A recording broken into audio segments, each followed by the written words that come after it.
Joining me right now from the White House is Principal Deputy Press Secretary Raj Shah. Raj, good to see you. Thanks so much for joining us. Good morning, Maria. Thanks for having me on. What does the president want to accomplish from this state visit? Well, the United States and France are long allies. In fact, France is America's oldest ally, and our military-to-military relationship really goes back to the Revolutionary War. You know, the United States and France are large trading partners. They're actually our third largest trading partner in Europe.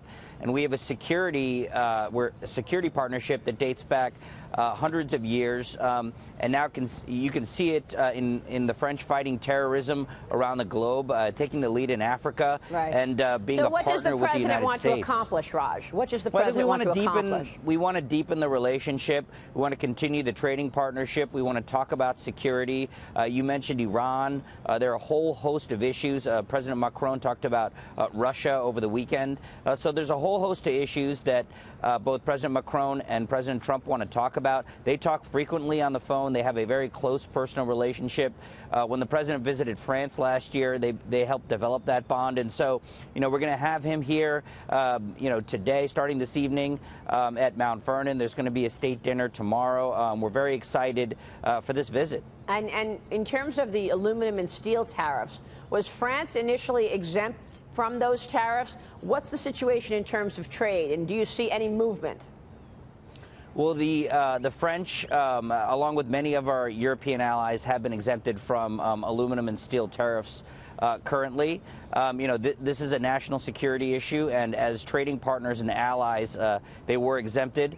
But, you know, we have a great trade arrangement with these various EU countries and various allies in the European zone. And we want to continue having that relationship. But we also want free, fair, and reciprocal trade. And the president brings this up. He wants our allies throughout Europe to give access to American producers, American companies and workers and their products, sure, just as we grant access. And you know, we're also looking at the security situation. France is one of the nations in Europe that definitely spends very close to the 2% GDP that is sort of demanded of NATO nations. And as I mentioned, they do take the lead in fighting terrorism in areas like Africa. So, you know, they've been a strong ally of the United States throughout the globe, not just an economic ally, but also a security partner. And we are going to be talking to them about Iran, as you mentioned. We are going to be talking to them about Russia and also the security in the Middle East. Right. Let me switch gears, Raj, and ask you about the Senate Foreign Relations Committee. Obviously, there is a vote today. And they are on track to vote against endorsing CIA Director Mike Pompeo to be the new Secretary of State. All of the panel's Democrats and one Republican, Rand Paul of Kentucky, say they plan to oppose Pompeo. The nomination can still be brought to the floor, we know, but Pompeo could potentially be the only Secretary of State in modern history to be confirmed by the full Senate without winning a committee endorsement. Your reaction?